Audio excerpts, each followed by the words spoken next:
This is a review for Easy Peckins, and with me today for some Easy Peckins, chicken, is my good friend Luke Perkins. Say hi. Looks like I hit the jackpot. They're in a voice board, August board. Yep, he's going to talk like that in the whole review. No, I hope not. So finally we've got you on one of these reviews proper. Yay. You've been sending so many recordings, so it's like you paid your dues, you're no longer an intern, and now you're an unpaid professional. But in any case, just a few bits of info to get underway. So as mentioned, this is Easy Peckins, released on the 17th of October 1953. It had a blue ribbon reissue sometime in 1963.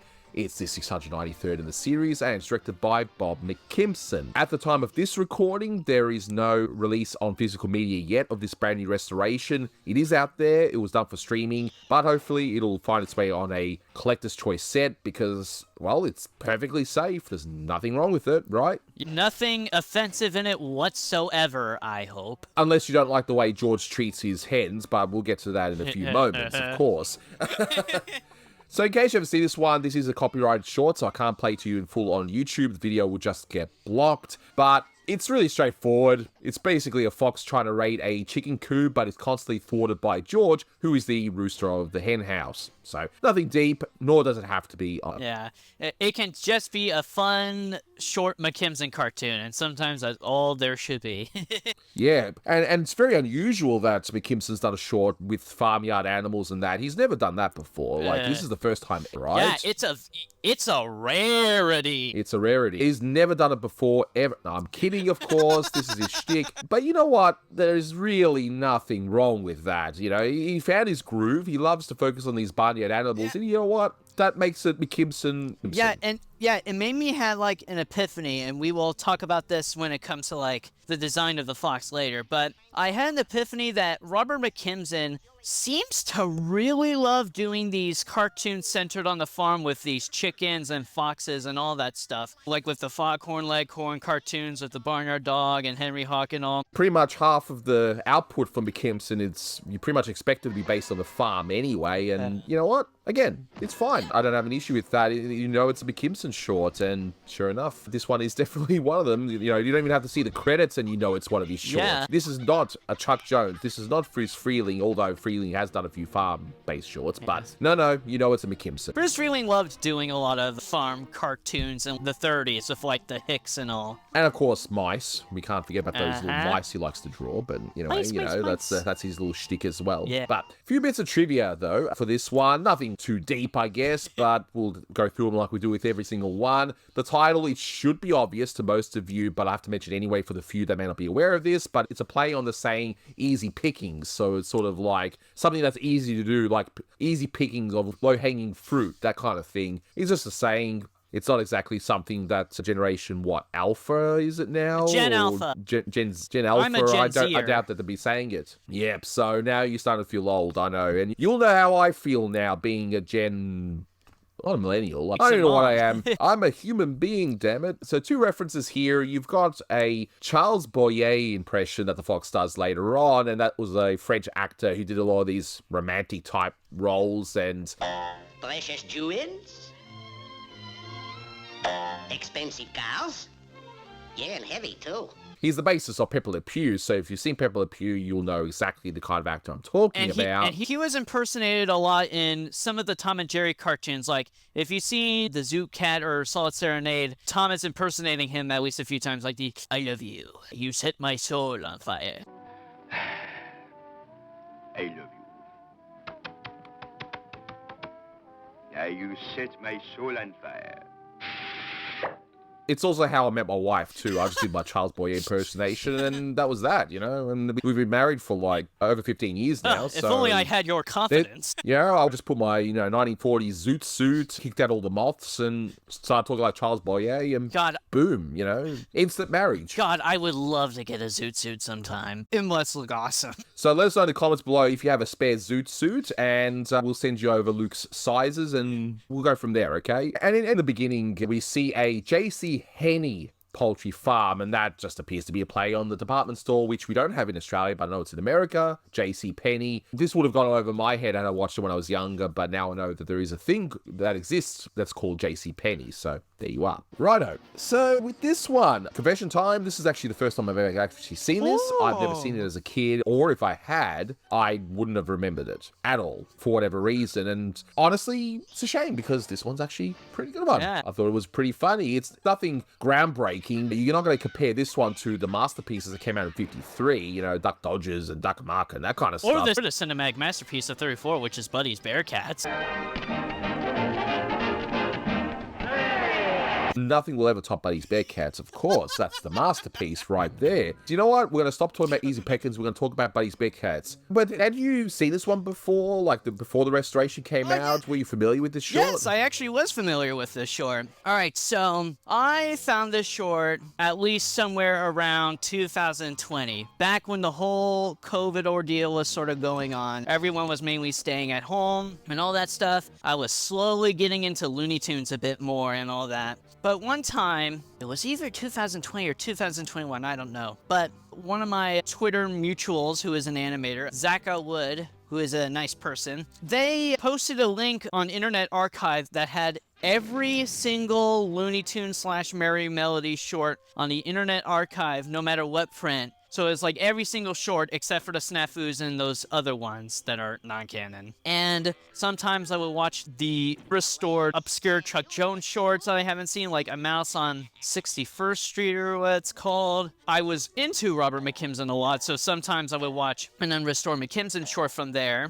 And one of those shorts was actually Easy Peckins, and I watched it from that huge list that was on Internet Archive. I actually really liked it a lot. I like this one. I really do. I do too. And this one might be one I might revisit every so often because, like I said, it's not memorable or anything, especially compared to some of the other stuff that McKimson's done, which, to be honest, I think is better than this one. Yeah. But hey, this one's still pretty good. I mean, above average McKimson is still really good. I've said this many times on this channel. You've probably heard it yourself, but even the later Foghorn shorts, I still love. Like Banty Raids and that, I still love them, you know? Raw Rooster. I still think I like that one. Yeah, I still think they're great. I just think some of his non-Foghorn shorts, some are good, some are not, but whatever. We'll get to those when we certainly get to those. But let's take a look at this one from start to finish. And right away, I was impressed at how they did the credits in this one. Yeah. How you got the whole binocular thing, which, okay, I know, in real life, if you put on binoculars, you're not going to have that shape. This is just a theatrical kind of thing to show someone with binoculars. But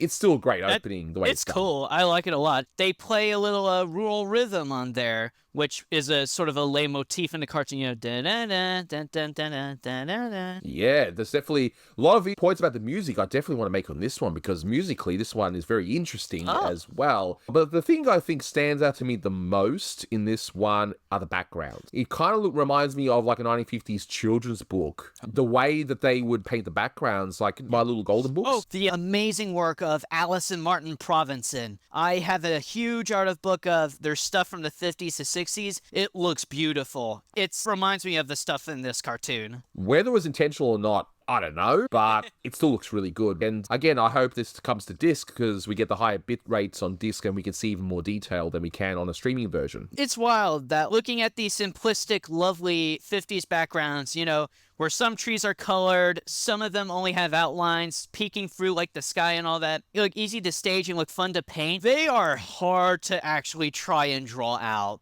when it comes to staging, because I actually tried making them on like my Procreate app on the iPad where I draw, and they are really hard to properly work them out.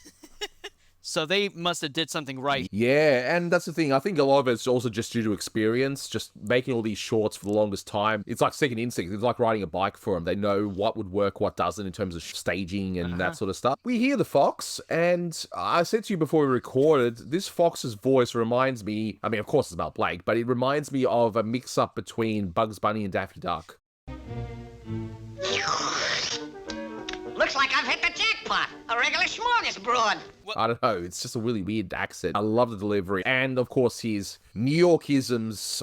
I'm assuming it's a New Yorkism. I don't know, but it's a regular smorgasbord. Yeah, or Templeton the Rat would call it a veritable smorgasbord. That needs to be restored and released. Yes. So please, Paramount, make it happen. Especially with Sherman's passing recently at the time of this recording. Please get it done, okay? Yeah. We need that in HD for sure, even if it's not perfect. There's also a thing with the fox design that I'm noticing where if you look at the first shot of him, his eyes are conjoined. Well, they're combined basically, but it's a thing that Robert McKimson really liked doing with the character designs in the 1950s, and I feel like he must have been influenced by Chuck Jones with that, because Chuck Jones would do facial expressions where the eyes are like combined into one. And speaking of eyes, later on, I definitely want to point out something in relation to Clara that we see later on in the short, for sure. But I like how this whole short is set up, though. So this is how you do it. If you're going to do a short like this, where you're going to have a build-up of gag upon gag upon gag, you got to do a simple type gag to set things up. And here it's done very well. So the fox thinks, oh yeah,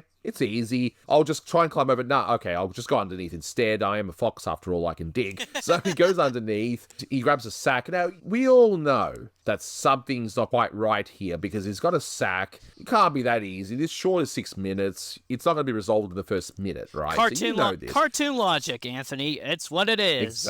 Exactly. So he runs to the cave, and in the first of many awesome musical bits in this, you hear the William Tell Overture done in a very excited pitch. I love it. Dun, dun, dun, dun, dun, dun, dun, dun. It's very frantic.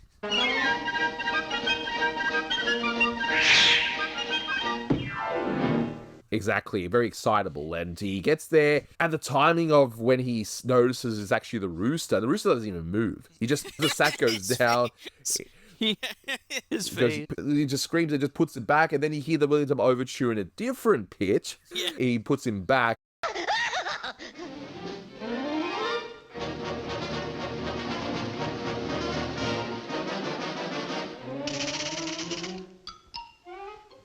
And then the topper is just this simple thing where he just goes through one gate back. Yeah. Well, it's funny to me that after the fox put the chicken back to his place and then digs it back, you think it's going to fade out, but no, the scene actually continues, which I think is cool. So I thought that was originally the punchline, where you had the mallet to the head. I thought, oh, that's a great punchline. But no, it just continues on straight into the next gag, which is the rule of 3. So you had the first mallet, the second one, okay, he gets the mallet again. But it's really the third one that impressed me with the staging. There's a funny thing about the bit with the third one where, okay, so he's anticipating about to hit the chicken just as he opens the top half of the door, and he doesn't see the chicken there. And he's looking around and all that. He's like, wait, where'd he go? But there's a really funny frame of the fox looking up into the sky. If you look at it, it just looks really funny to me. Exactly. And the timing of the way the camera pans up when the fox hits the rooster on the head with the mallet, because it's like, hang on, is this guy just made of rock or something? But no, he had to actually put the helmet on. Just the way it panned up. Yeah.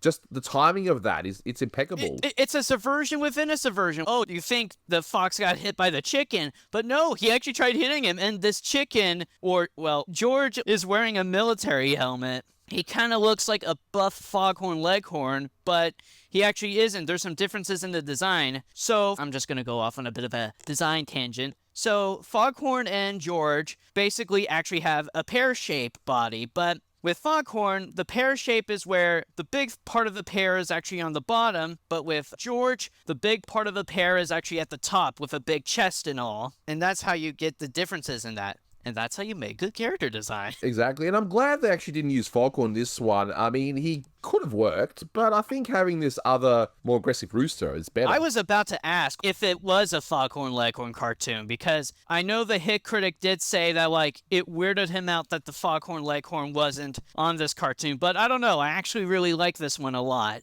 I think it's because the whole marriage thing that Foghorn was in one short and one short only, where he was actually married. I think it just didn't work that well. So in here, if he was married, I think maybe the powers that be felt that Foghorn worked better as this confirmed bachelor, This other rooster is also a lot more aggressive to his hens. So I think it wouldn't have lent itself well to Foghorn at all. It's a really funny design. The thing about the rooster is that he's also yellow, and there is a thing as a yellow rooster. And there are actually quite a type of yellow chickens and roosters. But the first one that came up to my mind was a Hungarian yellow chicken. And I feel like George might be that. I don't know. Kind of reminds me of the Hanna-Barbera designs later on. I don't know, with that low, it looks like a big jaw kind of thing. Iwao but, yeah, Takamoto designs, but George is also subtle foreshadowing. If you look at a lot of his facial expressions, like when you see him the first time, his eyes are very half closed and very shut. And it's a foreshadowing to the McKimson squint that you will see a lot in these mid-50s McKimson cartoons. Yes, exactly. Especially after the shutdown too. Yeah. Like just what he ends up doing. So after this first gag, we then get another gag where this one was so weird. It's just like, what was the point of this? So the fox pretends to be Paul Revere, and he's shouting, "The British are coming," which apparently is not even attributed to him. So basically, the whole Paul Revere ride, I think it was a thing that did actually happen, but there was a bit of a myth to it in some way, where he didn't actually say the British are coming because at the time, the British were the Redcoats. Paul Revere would have been saying, the Redcoats are coming, the Redcoats are coming. Yeah, so it's one of those things that gets, I guess, twisted over history, similar to the whole "I cannot tell a lie" and that kind of tall, those tales that get passed along, and all that stuff. But we're not here to discuss American history, of course. We're here to talk about how stupid this gag is in a good way. It's really funny. That bit got a huge laugh out of me just because of how quick it is. And after when George shoots the fox, and then you see his face when he's like trying to run back, when he just looks like, oh man, it didn't work. He just runs back to his cave with a very frantic arrangement of a Yankee Doodle went to town. Yeah, it's just so bizarre. And of course, the rooster just happens to have a red coat costume. He just happens to know the fox is going to do this. He just happens. I know, cartoon. I get it, but damn, it makes it even funny. Well, it makes it funny, like, I'm reminded of the sheepish wolf from 1941, where this wolf is like suddenly speaking Shakespearean, and we'll get to Shakespeare in a moment, but this wolf is speaking Shakespeare and all that, and it's like, why is he doing that? And then you actually go into his cave and he has all these costumes and all, which is actually a pretty funny payoff. But this is funnier to me. The British are coming! Open up! Open up! The British are coming! Open up! The British are coming! The British are...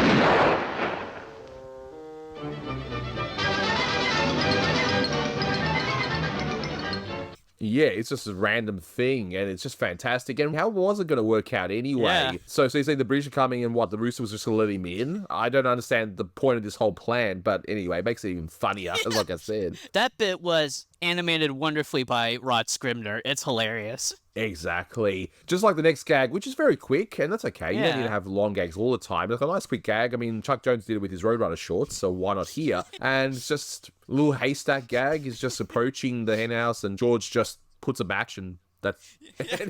and the reaction of Fox. Yeah. And then it, like, does the reverse of what the entrance was, and it sort of resembles First Feeling's timing a bit, even if the animation is a bit frantic. The bang. It's really good. Exactly. Like I said, the music in it, amazing. Absolutely amazing. Chef's kiss. In it. And exactly. And the fox reaches into the fence's hole. Now, first of all, I don't think George treats his hens very well. He just shoves that hen out of the way. Just get over. Probably a misogynist. Well, the way he sounds like, and the way he talks to the other hen later on, I don't know. Anyway. Let's not think too deep into that. Let's not. No. Exactly. Now, this rooster just happens to have a rubber chicken. All right, which, I'm not going to go into the sorts of thing he likes, but, he happens to have his rubber chicken. And the gunpowder I can kind of understand, but, but it's just, this gag, I like how it builds up. Yeah. So the fox is, of course, happy. He gets this chicken. He thinks it's a chicken, but it's obviously the rubber chicken. And he puts it in, tries to bake it, and, of course, the chicken blows up in his face. I love that bit.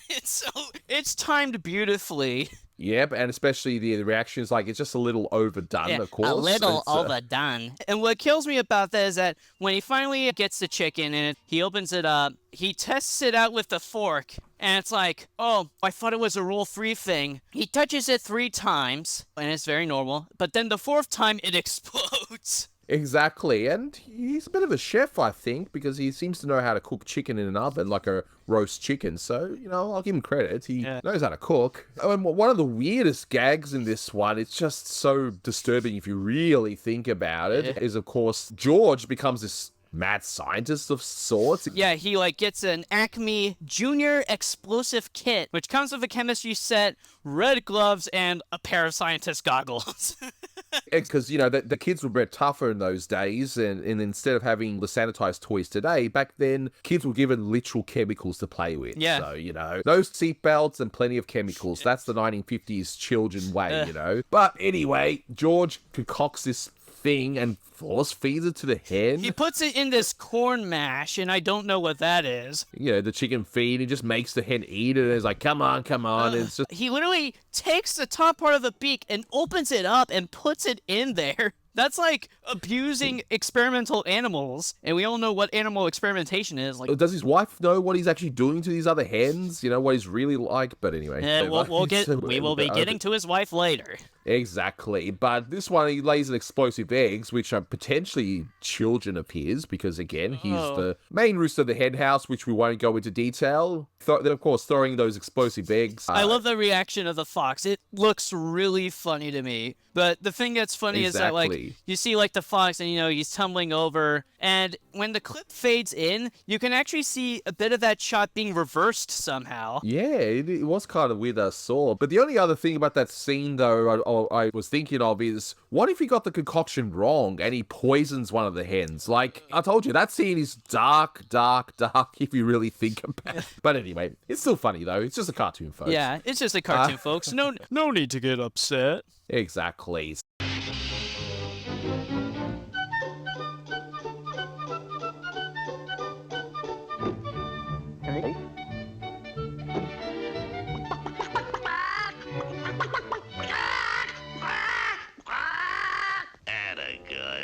So now we're at night, and now we just get one final magic gag. And God, what a beautiful background the night shot is. Like, yep, I don't blame his wife for romantically looking at the moon. It's beautiful shot. There's a nice sort of dark blue-violet mix there, and the way the farmhouse stands out is that it's made with, like, pink or purple colors, and with a roof that sort of, like, has this teal look to it.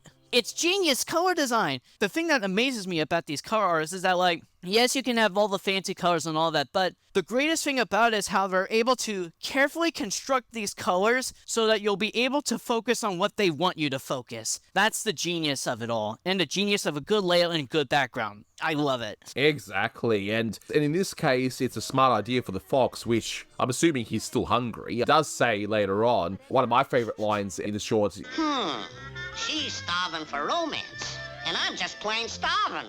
You know, she's just starving for romance, and I'm just starving. So, yeah, you know, at least she's starving for romance, and I'm just plain starving. Exactly. So we see the rooster's wife, Clara, and first of all, she's voiced by Gladys Holland, and she also voiced Daffy's girlfriend in Muscle Tussle. But what is it with those two characters where they have those beady eyes for women? It's so ridiculous. I didn't know the beady eyes. I thought they were just dots for eyes, and it kind of looks like a Peanuts thing, but this one doesn't look as ugly as the duck from Muscle Tussle, in my opinion. Like, it just looks weird on the duck from Muscle Tussle, but here it looks fine because it doesn't look as distracting to me. Yeah, but it's fine. It is definitely a bit better than the one from Muscle Tussle. So you mentioned Shakespeare, and well, if you like Shakespeare, you'll definitely get it here.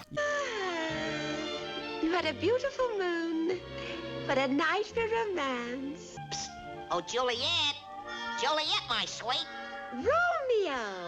You know, my English teacher from high school, man, I miss him so much. He's a great guy. We actually used to read Shakespeare at least a few times at his class. We got to actually read Romeo and Juliet, and it's an interesting tale. It's understandable why it's so popular, but we read the tale. I kind of remember the balcony scene, but I mainly remember the scenes the friar guy was, because I actually got to act as him in that when we were reading through Romeo and Juliet. And then we watched the Baz Luhrmann adaptation of Romeo and Juliet afterwards. Yeah, which I can't stand. It's one of my least favorite films of all time, but we won't get too negative on that front. I liked it. At least it's not Romeo and Juliet. Oh my god. Yeah, no, fair enough. But yeah, I've mentioned this before in regards to Shakespeare. I don't care for it. It's not my thing. I really don't. I just shrug. But whatever, you know, if you guys watching this video like Shakespeare, more power to you. Yeah. It's just not my thing. I just don't care for it too much. But you gotta admit, at least Shakespeare would be more interesting if it's recited by New Yorkers, like in this kind of accent that the fox has. Hark! What light quite true. Yon window breaks. It is the dawn, etc., etc., etc. Romeo, Romeo, wherefore art thou, Romeo? Ah. Alas, fair Juliet swooneth. I love his delivery of, what fly yonder wind, blah, blah, blah. And he's like, yeah, you know the whole gist of it. Yeah, exactly. He's like, yeah, whatever, that kind of thing. It's just, the delivery is fantastic. Mel Blanc is absolutely amazing in that one. And then sure enough, Fox then does the whole Charles Boyer routine, and he even literally holds up a car in one bit. A Ford Thunderbird or something? I don't know. It's so funny. It makes it funnier when you don't even hear a crashing sound either. He just somehow is able to get this car up into the air. It's just so over the top. And of course, George seems to have, in the meantime, picked up on the fact of what's going on, and then he ends up bouncing up as well. And his reaction, Clara, act your age. Clara, act your age. I would have loved to have been George and just seeing that at a distance, just seeing the fox being able to jump up in the air, carrying all this stuff like, what the heck are you doing? Clara kind of looks very interesting. She kind of has that wig that Bugs has in Rabbit Fire when he's disguised as a female hunter. It kind of looks like a Betty Grable wig somehow. I was thinking, is this a reference to someone? But doesn't seem like it. I think it's just generic. So he ends up giving the fox coat to Clara, and it seems like maybe they had a broken relationship and now it's repaired because now she's got this wonderful fox coat. And it's like, is the fox dead? No, he's not dead. Sitcom logic, by the way, with the whole like, oh, you gave me this beautiful coat, I love you now. Exactly, because fox coats make things all the better, or mink coats or something like that. It's just about every 50s. Or ermines. And of course, you shouldn't have done it, George. Yeah, you shouldn't have done it. That got a huge laugh out of me. It cracks me up. He looks so pained. He's like, I can't, like, you really shouldn't have done it, George. You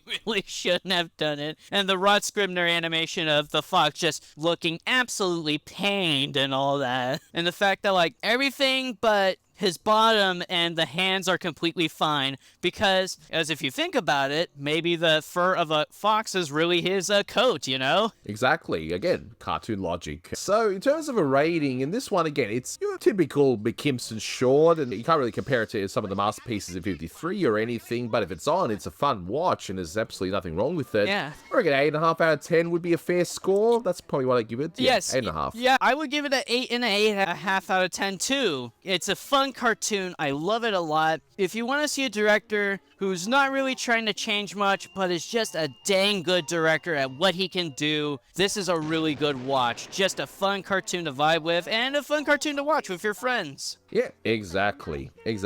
But that'll do it for this one. Thank you so much for watching, guys, and until next time, take care. You really shouldn't have done it, Anthony. You really shouldn't have. Shouldn't have done it, George. You shouldn't have done it. You can say that again, sister. You shouldn't have done it, George. You shouldn't have done it.